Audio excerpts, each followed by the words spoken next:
अस्सलाम वालेकुम। आज हम पढ़ेंगे एल्स इफ़। एल्स इफ़ का क्या यूज़ है। एल्स इफ़ एक तरह की कंडीशन होती है, हम तब भी इसका अप्लाई करते हैं जब हमारे पास पहली कंडीशन गलत हो, यानी हम जब एक से ज़्यादा कंडीशन लेना चाह रहे हों अपने प्रोग्राम के अंदर, दैन हम एल्स इफ़ का इस्तेमाल करते हैं।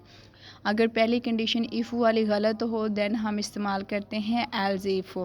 एल्स इफ़ हम अपनी मर्ज़ी से एक से ज़्यादा ले सकते हैं प्रोग्राम के अंदर। Use the else if statement to specify new condition if the first condition is false. हम यूज़ करते हैं एल्स इफ़ का तब जब हमारे पास पहली कंडीशन क्या हो, वो फॉल्स हो, यानी कि जो इफ़ में हमने अप्लाई की होती है कंडीशन, वो जब फॉल्स हो दैन हम क्या करते हैं, अप्लाई एल्स इफ़ का। कि हमारे पास वो गलत है, तो अब हम इस कौन से कोड को एग्जीक्यूट कर दो जो एल्स इफ़ में लिखी हुई है। उसके बाद इसका सिंटैक्स है कि सिंटैक्स मतलब लिखने का तरीका। इफ़ लिखेंगे, उसके अंदर लिखेंगे कंडीशन लिखेंगे, फिर ब्लॉक ऑफ कोड तब एग्जीक्यूट होगा जब इफ़ वाले कंडीशन ठीक होगी। एल्स इफ़ तब एग्जीक्यूट करेगा जब कंडीशन टू जो इसके अंदर लिखेंगे जब पहली कंडीशन क्या होगी, वो फॉल्स होगी। आगे एल्स है, if both condition are false, जब दोनों कंडीशन क्या होंगी, दोनों गलत होंगी, यानी कि इफ़ वाली कंडीशन भी और एल्स इफ़ वाली भी कंडीशन दोनों गलत होगी, देन एल्स वाली होगी एग्जीक्यूट। अदरवाइज़ इफ़ वाली ठीक होगी तो पहले इफ़ वाली हो जाएगी। अगर एल्स इफ़ वाली तब होगी जब पहली कंडीशन जो होगी वो गलत होगी। हम अपनी मर्ज़ी से एल्स इफ़ ज़्यादा भी ले सकते हैं, यानी जितनी ज़्यादा आप इसके अंदर एल्स इफ़ लेते जाएंगे वो एग्जीक्यूट होती जाएंगी।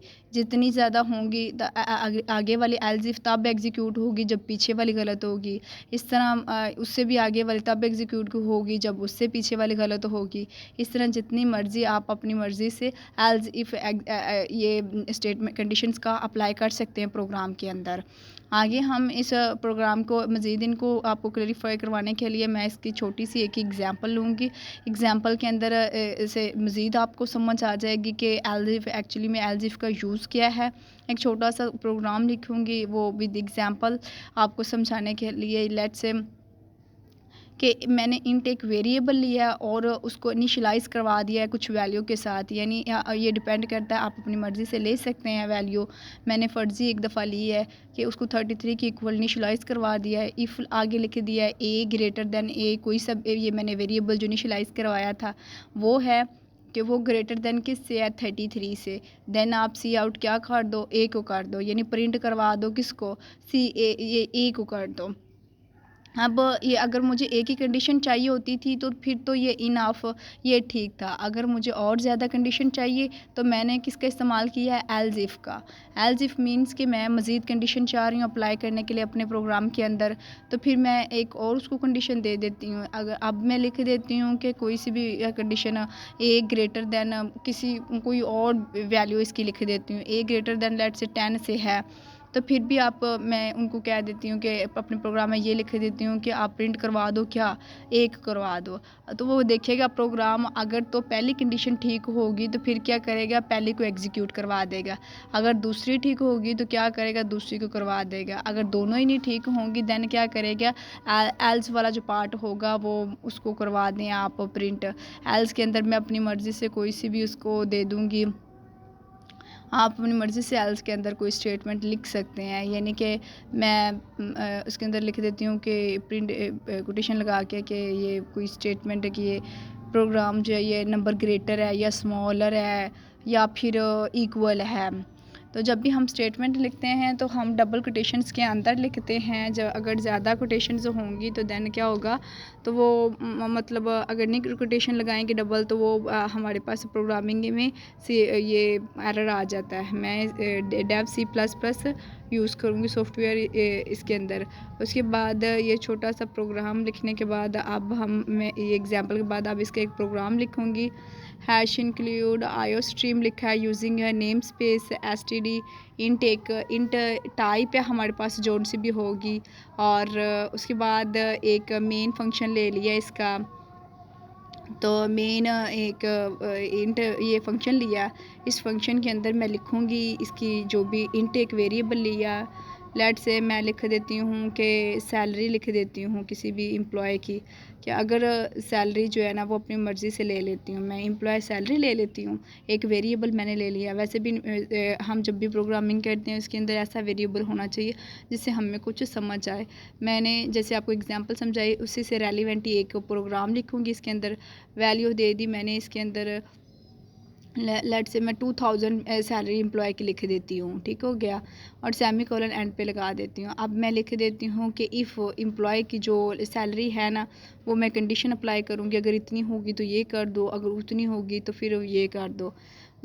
तो अगर मैंने इफ़ लिखी तो फिर मैंने इसके अंदर एक कंडीशन सैलरी, ये जो वेरिएबल लिया हुआ था मैंने एम्प्लॉय सैलरी का वो मैंने दे दिया। अब मैंने ये इसको मेंशन कर दिया कि अगर वो ग्रेटर दैन किससे है 1000 से, या ठीक हो गया, तो फिर क्या कर दे, अप्लाई कर दे 3000 से, लेट से कर लेते हैं 3000 से कर दे, तो फिर क्या कर दे, प्रिंट कर दे, नीचे सी आउट करवा देती हूँ इसको।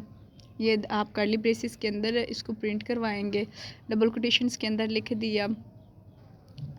मैं अपनी मर्ज़ी से कोई भी स्टेटमेंट लिख देती हूँ कि जो एम्प्लॉय की सैलरी है वो ये स्टेटमेंट फिर ये क्या करेगा, अगर ये कंडीशन ट्रू होगी तो फिर इसको वो एग्जीक्यूट करवा देगा, यानी एम्प्लॉय की सैलरी क्या है, मोर यानी ज़्यादा है, ठीक हो गया।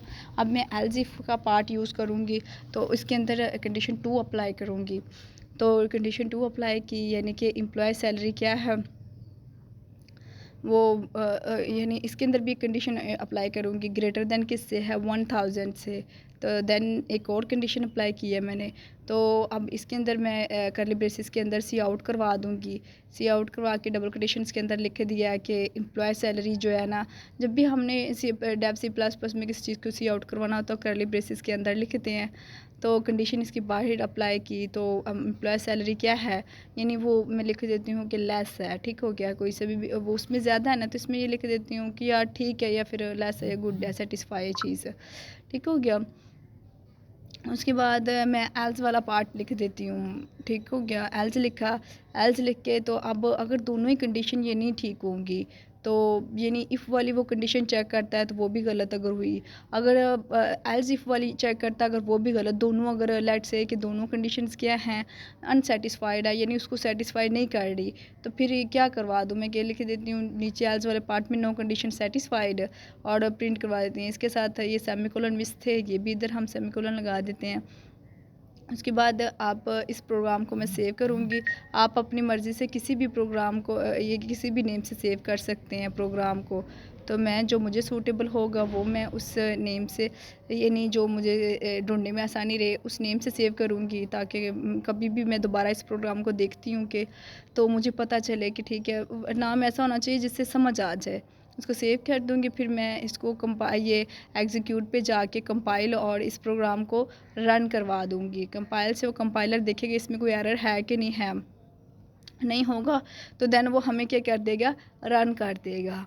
तो ज़ीरो एरर्स थे तो उसने क्या कर दिया, इसको रन करवा दिया। अब कौन सी कंडीशन थी, सेकंड वाली सेटिस्फाई कर रही थी, फर्स्ट वाली नहीं कर रही थी, उसने क्या किया, सेकंड वाली को प्रिंट कर दिया। अगर फर्स्ट वाली ठीक होती तो उसने फर्स्ट वाली को करवा देना था, अब उसने क्या कर दिया, एम्प्लॉय सैलरी इज़ गुड, यानी ठीक है वो सैलरी, टेंशन की बात नहीं है, अब वो वही ठीक है। इफ़